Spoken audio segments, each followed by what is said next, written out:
Hello, I am Gaurav and today we are going to study the first topic of civics, power sharing.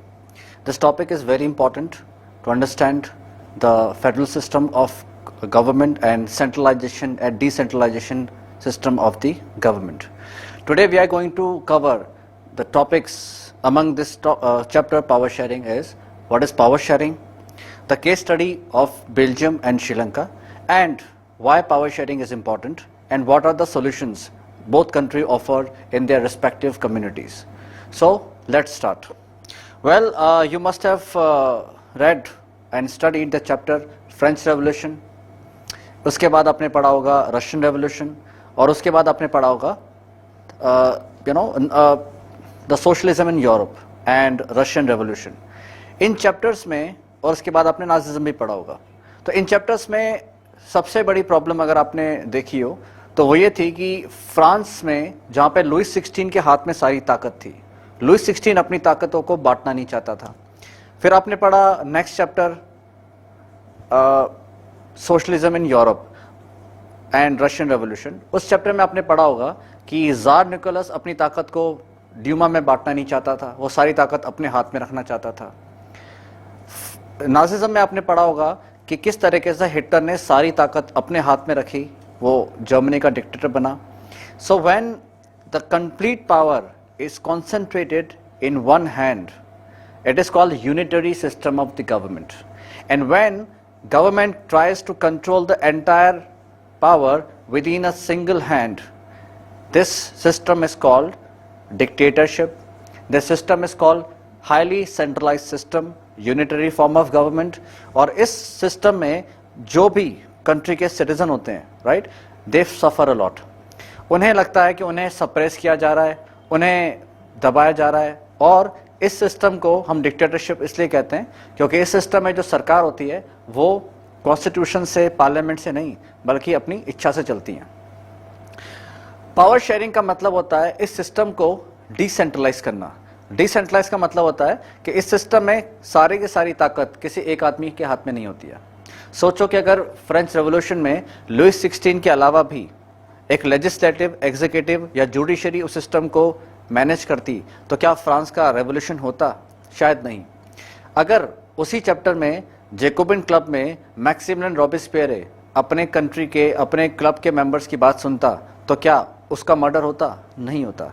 Next chapter Russian revolution, उसमें अगर jar Nicholas Dumas की power को recognise करता तो क्या Russia में इतना बड़ा रेवोल्यूशन होता? शायद नहीं. नेक्स्ट चैप्टर हिटलर अगर अपनी ताकत को डिसेंट्रलाइज करके शेयर करता तो क्या जूश पे इतना अत्याचार होता? शायद नहीं होता.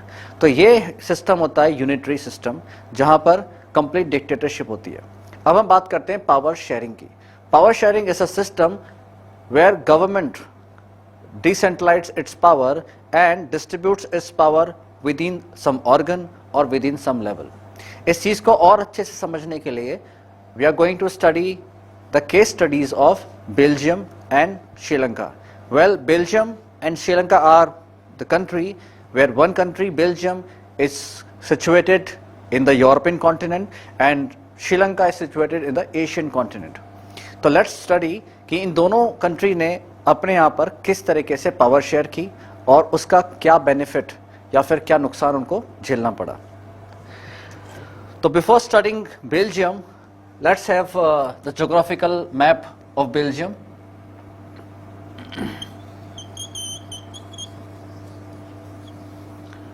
This is a rough map of Belgium, right? Belgium एक ऐसी कंट्री है जो बाकी की 3 कंट्री में से घिरी हुई है. बेल्जियम के इस तरफ है फ्रांस, बेल्जियम के इस तरफ है लग्जमबर्ग,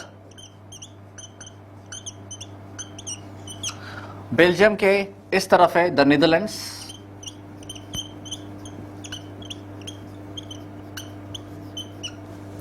और बेल्जियम के नॉर्थ ईस्ट में एक और कंट्री है जिसका नाम है जर्मनी.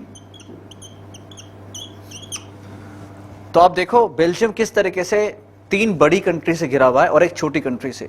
3 बड़ी कंट्री में फ्रांस है, द नीदरलैंड्स है और जर्मनी है.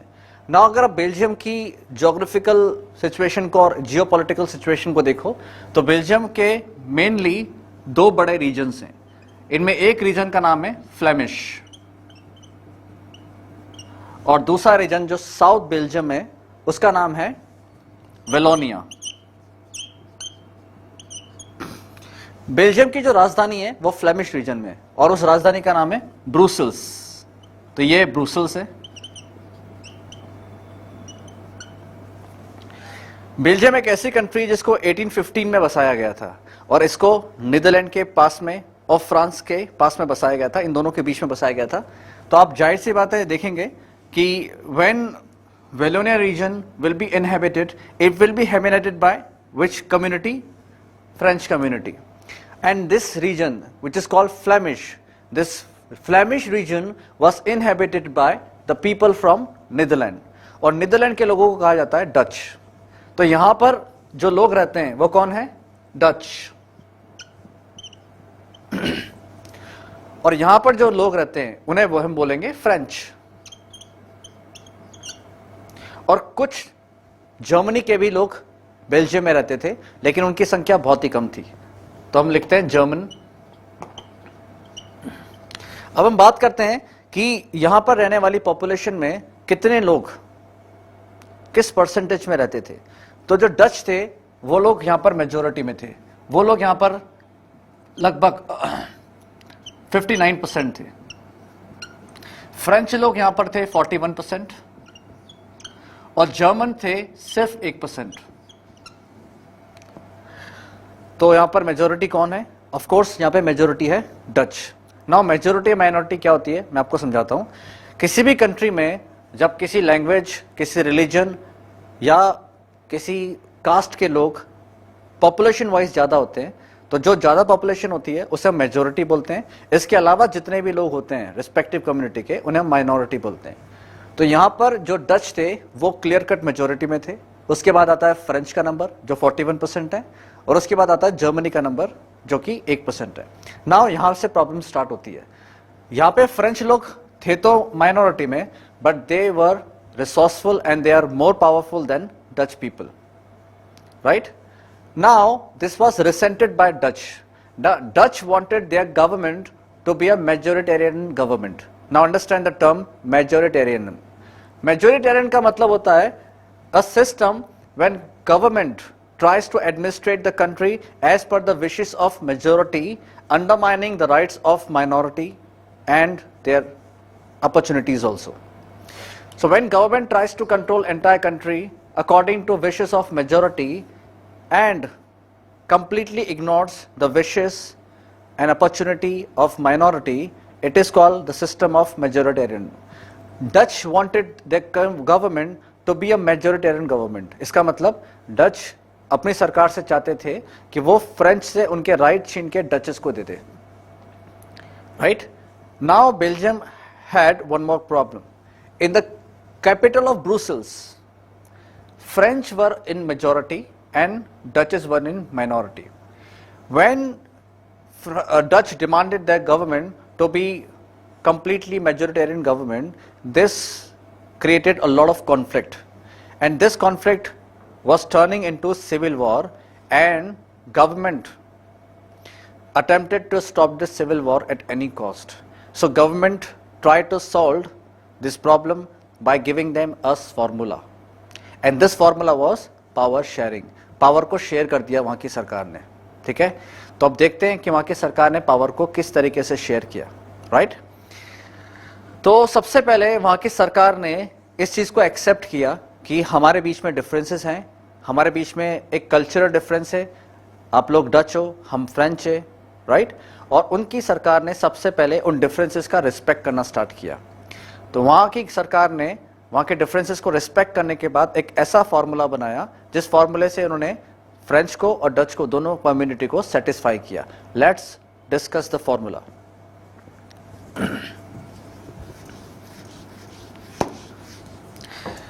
Now formula number 1। Formula number 1 ये था कि वहां की सरकार ने इन दोनों कम्युनिटी को अपनी अपनी पार्लियामेंट में रिस्पेक्टिव इक्वल रिप्रेजेंटेशन दे दिया। So now government gave equal representation in parliament to both the community, French and Dutch. So first solution was equal representation in parliament.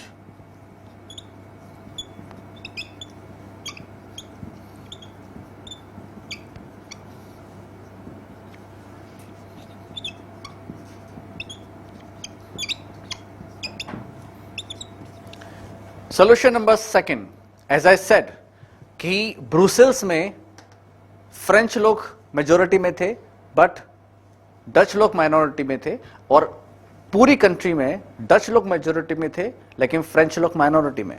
तो अब यह डिसाइड हुआ कि ब्रुसेल्स में डचर्स फ्रेंच के साथ अकोमोडेट करेंगे और पूरी कंट्री में डचर्स फ्रेंच के साथ अकोमोडेट करेंगे, right? So it was decided that in capital French will accommodate with Dutch, in the whole country Dutch will accommodate with French.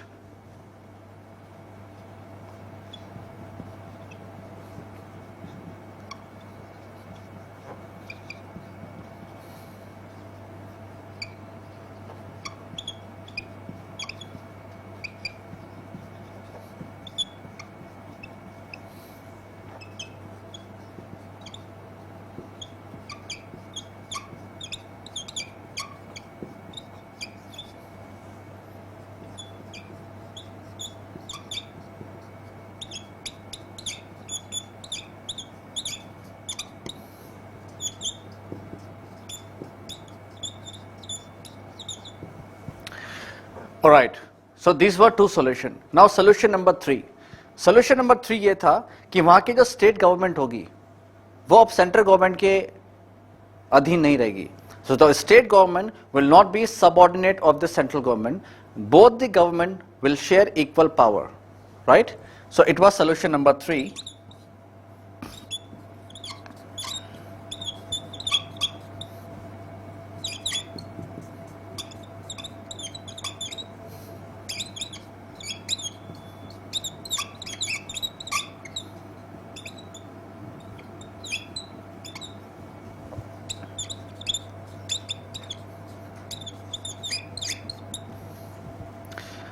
ये था solution number 3. Now solution number 4 was out of the box solution. It was a most innovative solution. ये solution क्या था कि apart from the regular government there will be a parallel government. वहाँ पर एक parallel government होगी and this government will be called community government, and this government will take care of the community affairs of the respective people, French and Dutch. Problem solved, right? So fourth will be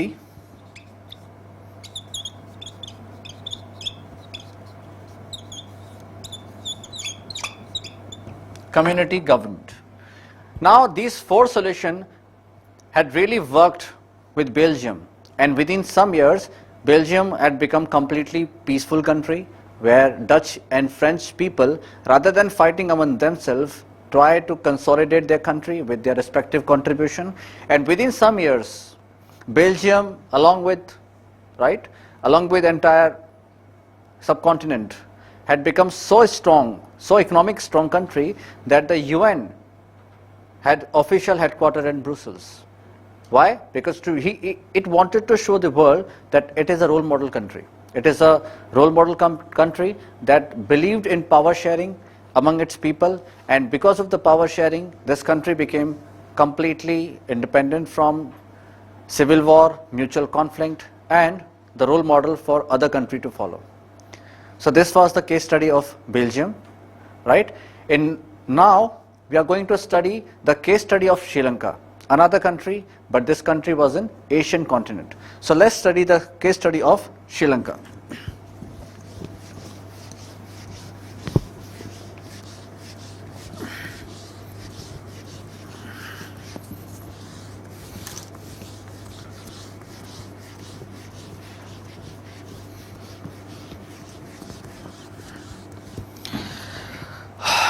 Well, Sri Lanka is, as you know, neighbor country of India, and many years ago there was a king in India, King Ashok. राजा अशोक ने अपने बेटे महेंद्र और अपनी बेटी संघमित्रा को India से बाहर श्रीलंका भेजा था बौद्ध धर्म का प्रचार करने के लिए, right? In Sri Lanka Sanghamitra and Mahendra propagated the Buddhism religion, and since then Sri Lankan country was majorly Buddhism country, right? So let's understand इसकी geopolitical problem क्या थी. तो ये एक श्रीलंका का रफ मैप है, और श्रीलंका में ये कम्युनिटी का जो कंपोजिशन है वो इस तरीके से कि श्रीलंका में जो सिंहलास थे वो थे 74%। 74% के साथ सिंहला उस कंट्री की मेजोरिटी थी, राइट। और सिंहला का जो ऑफिशियल रिलीजन था that is Buddhism.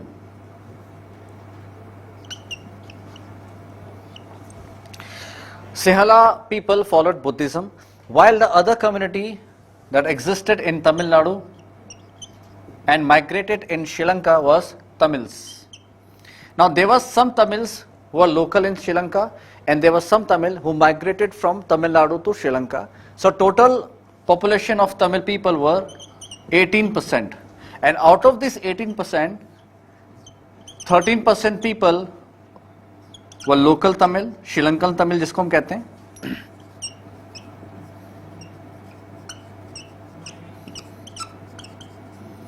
and 5% were Indian Tamils.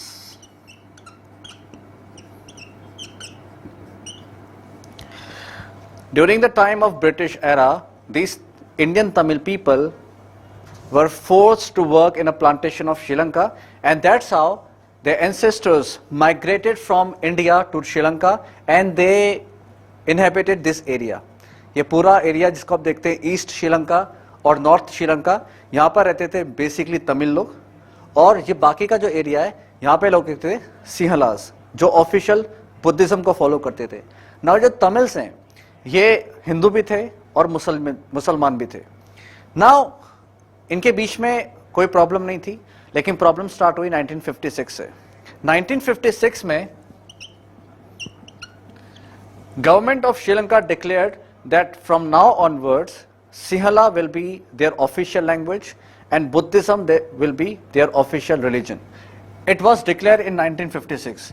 When they declared Sinhala to be their national language and Buddhism to be their national religion, it sparked a major controversy. Why? Because now onwards, the Tamil people will not get any chance to get into government job, to get into government university, and they will not get any kind of support from their respective government.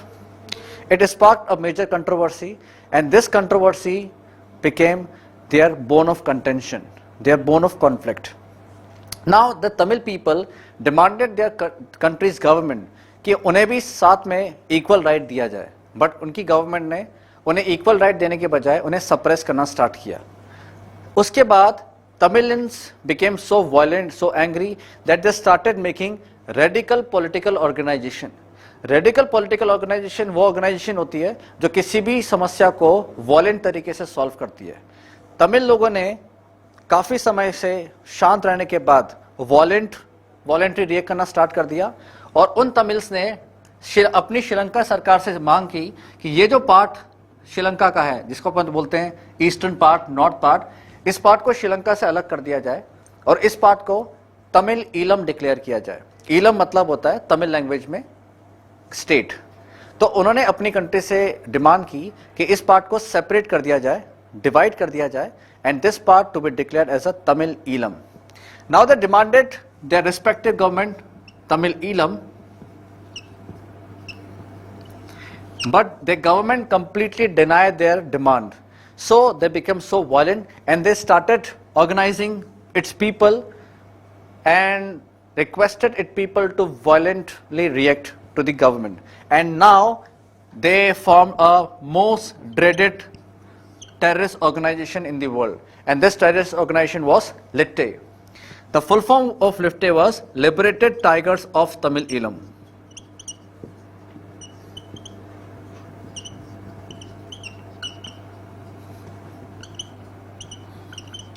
ये जो terrorist organisation है, ये दुनिया की अब तक की सबसे ड्रेडेड टेररिस्ट ऑर्गेनाइजेशन थी, जिसके पास खुद के पास एयरफोर्स, खुद की आर्मी, खुद की नेवी थी, राइट। इसका चीफ था, राइट, तो इस लिट्टे का जो चीफ था उसका नाम था, right. So as I said कि जो लिट्टे ऑर्गेनाइजेशन थी, ये दुनिया की बहुत बड़ी एक खतरनाक क्रिमिनल ऑर्गेनाइजेशन थी, टेररिस्ट ऑर्गेनाइजेशन थी, और इसका चीफ था प्रभाकरन।